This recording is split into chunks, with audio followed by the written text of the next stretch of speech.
ಓಂ ಪರಮಾತ್ಮನೇ ನಮಃ. ಭಗವದ್ಗೀತೆಯ ಅಧ್ಯಾಯ 1 ಅರ್ಜುನ ವಿಷಾದ ಯೋಗ 18ನೆಯ ಶ್ಲೋಕ.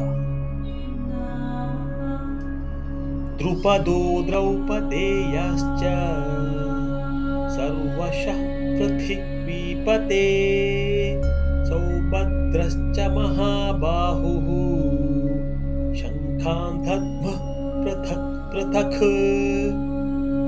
ಮತ್ತೊಮ್ಮೆ, ದ್ರುಪದೋ ದ್ರೌಪದೇಯಶ್ಚ ಸರ್ವಶಃ ಪೃಥಿವೀಪತೆ ಸೌಭದ್ರಶ್ಚ ಮಹಾಬಾಹುಃ ಶಂಖಾನ್ ದದ್ಮಃ ಪೃಥಕ್ ಪೃಥಕ್.